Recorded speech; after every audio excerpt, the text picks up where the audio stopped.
예레미야 말씀을 함께 읽어가면서 이제 주의 말씀에 귀를 기울이겠습니다.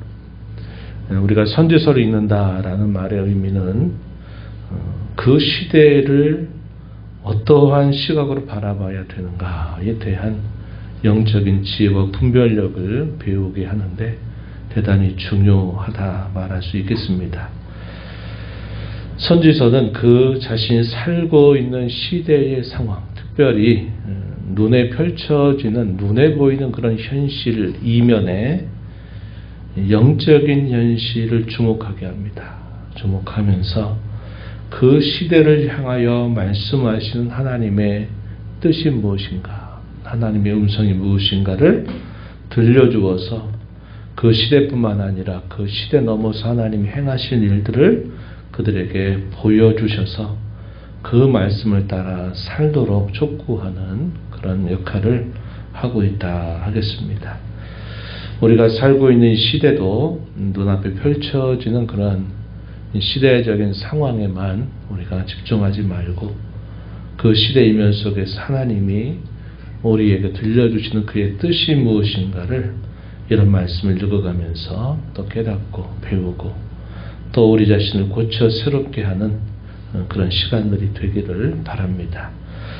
예레미야 1장의 말씀은 선지자 예레미야에 대한 소명, 그를 부르시고 그를 선지자로 세우시면서 하나님이 장차 어떤 일을 그를 통해서 말씀하시는가 하는 것을 보여주고 있다 하겠습니다. 그래서 앞부분의 내용은 이 예레미야 선지서를 기록한 이 기록자가 누구인가, 또 그가 부름받았던 시대적인 상황은 어떤 상황이었는가, 그리고 그에 대한 여호와의 부르심과 주어진 사명이 무엇인가, 그리고 그 부르심에 대한 환상을 하나님께서 보여주시면서 예레미야로 선지자로서 하나님 말씀을 전하게 하신다 하겠습니다.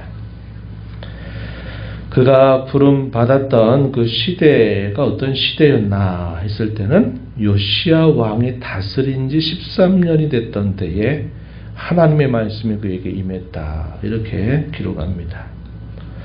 그는 이 베냐민 땅 아나돗의 제사장들 가운데 힐기야의 아들로 그의 출신을 설명해 주죠. 제사장 출신의 선지자가 된 사람, 이렇게 그 출신을 알려주고 있습니다.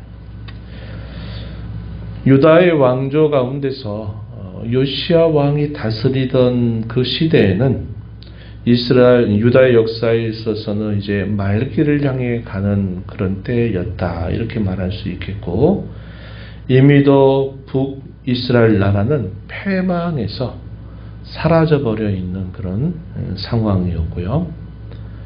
그래도 요시야 왕은 유다의 여러 왕들 가운데서 선왕으로 잘 알려져 있는 인물입니다. 종교를 개혁하고 하나님 앞에 자기 백성들을 가까이 회복하려고 하는 일에 힘을 기울였던 왕입니다. 요시야 왕 13년은 역사적인 연대로 추정해 보면 그때가 주전 627년경입니다. 627년경. 그때 부름을 받게 돼요. 그리고 이 요시야 왕이 통치를 마치고 나서 이제 여호야김이라고 하는 왕이 되고, 그러면서 유다 이 나라가 급속히 쇠락의 길을 걸어가게 됩니다. 그러다가 언제 이 유다 나라도 결국 패망을 당하게 되느냐, 시드기야 왕 11년 말, 그때 결국 패망을 당하게 됩니다. 이때 연대가 언제냐, 주전 587년 혹은 6년, 그러니까 7년 때 바벨론 나라가 유다 이 예루살렘을 침공해서 포위 공격을 감행합니다. 1년이 넘는 시간 동안 포위를 당하다가 마침내 586년에 결국 완전히 함락되게 되면서 유다 나라가 패망하게 되는 거죠. 그래서 요시야 왕이 다스리고 있는데 부름을 받아서 유다가 패망하기까지 그가 하나님의 말씀을 받아서 그 백성들에게 전하게 됩니다. 그래서 그 시간이 얼마 정도 되느냐, 40년이 넘는 시간 동안 그가 하나님의 말씀을 받아서 선지자의 활동을 했다 하는 것이고, 유다의 역사 가운데서는 꽃을 피우는 시기가 아니라 이제 지어가는, 쇠락해가는 그 시대에 부름받아서 하나님 말씀을 전한 그런 선지자라는 겁니다. 우리가 대선지자 혹은 소선지자라고 분류하는 그 기준은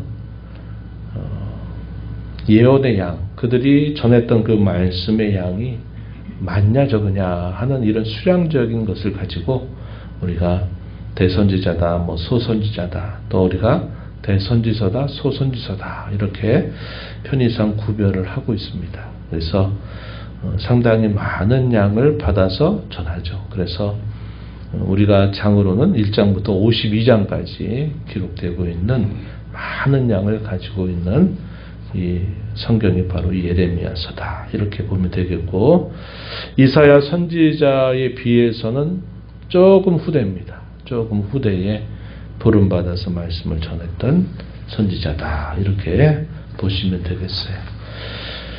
그를 하나님께서 그를 부르십니다. 부르시는 말씀은 4절 이하로부터 소개가 되는데 뭐라고 말씀하시느냐, 모태에 짓기 전에 내가 너를 이미 알았다. 내가 너를 성별하였다.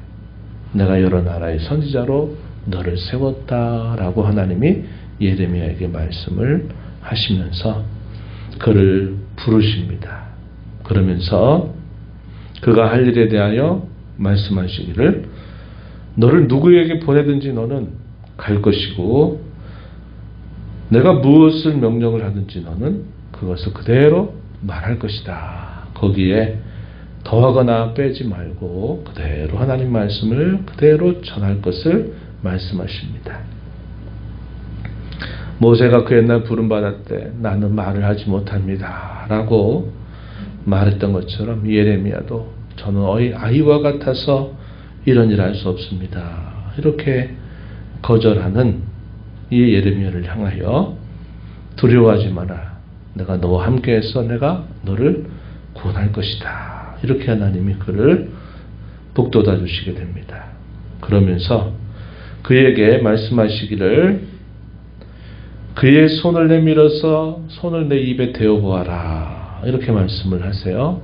그래서 그가 손으로 입을 대게 됐을 때 보라 내가 내 말을 너의 입에 두었다 이렇게 말합니다. 내 말은 곧 나의 말과 같은 말이다. 하나님 말씀의 권위를 그에게 상징적인 행위를 통해서 확증을 시켜 주시고, 그가 할 일에 대해서 말씀해 주시기를 10절 말씀에 보면은 보라 내가 오늘 너를 여러 나라와 여러 왕국 위에 세워 내가 그것들을 뽑고 파괴하며 파멸하고 넘어뜨리며 건설하고 심게 하였느니라 이렇게 말씀하십니다.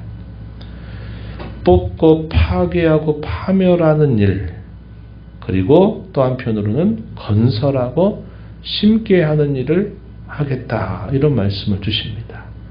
아주 구체적인 메시지는 모르지만 이 예레미야 선지자가 부름받아서 감당해야 될 사명이 바로 여기 있다 이렇게 말합니다. 뭘 뽑고 파괴하고 파멸할까요? 하나님을 멀리하고 하나님을 배역하는 그 백성들을 뽑고 파괴하는 일을 할 것이고, 건설하고 심게 하신다라는 말은 하나님이 새롭게 그들을 다시 세우신다 하는 그런 메시지를 주고 계시다 하는 것입니다. 그러면서 환상을 보여주세요. 왜 환상을 보여주시느냐? 그에게 선지자로 부름받은 것에 대한 확신을 불러일으켜 주시기 위해서입니다. 두 가지가 보여지는데, 첫 번째 환상은 뭐냐? 살구나무 가지를 그에게 보여주셔요. 네가 무엇을 보느냐? 예, 살구나무 가지를 봅니다. 이 살구나무라고 하는 이 말이 어떤 의미가 있느냐? 1번 보면 이렇게 표현됐죠. 살구나무라는 말과 지킨다라는 말의 의미 비슷하다 이렇게 표현했습니다. 히브리어는 자음으로 구성되어 있다고 그랬죠. 자음. 그래서 그 자음의 모습이 거의 비슷해요. 비슷하게 발음이 되는 겁니다. 그래서 이 말이 살구나무라는 발음으로 들리지만 또 다른 의미로는 지켜본다라는 히브리어 동사를 나타냅니다. 샤케드 이렇게 써요. 샤케드. 이 살구나무라고 하는 말은 쇼케드라고 이렇게 불러요. 그러니까 약간의 발음의 차이죠.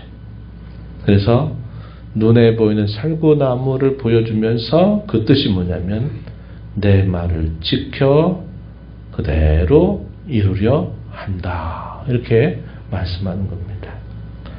두 번째 보여주신 것은 끊는 가마의 형상이었습니다. 무엇을 보느냐? 끊는 가마를 봅니다. 그런데 그 가마의 모양이 어떻게 이루어져 있냐면 13절에 보니까 윗면이 북에서부터 기울어져 있는 상태를 지켜보게 됩니다. 북쪽에서 이렇게 기울어져 있는 그 끊는 가마의 모습을 본 거죠. 그걸 통해서 하나님이 말씀하시기를 재앙이 북방에서부터 일어나서 이 땅의 모든 주민들에게 부어지게 될 것이다. 결국 하나님의 역사 심판에 대한 예고죠. 하나님이 이방의 나라들을 들어서 북방에 있는 민족을 들어서 하나님 백성들을 징계하시겠다 하는 내용들을 그 환상을 통해서 보여주시는 겁니다. 16절 말씀에 보면 당시 그 백성들의 상태에 대하여 말씀해 주신 겁니다. 무리가 나를 버리고 다른 신들에게 분향하며 자기 손으로 만든 것들에 절하였은즉 내가 나의 심판을 그들에게 선고하여 그들의 모든 죄악을 징계하리라. 나를 버리고 다른 신들에게 분향을 하였다. 손으로 만든 것들에 절하였다. 이렇게 말합니다. 하나님이 자기 백성들을 많은 민족들 가운데 택하셔서 그들을 특별한 백성으로 삼으신 주요한 목적이 항상 어디 있느냐? 하나님을 바라보라는 거죠.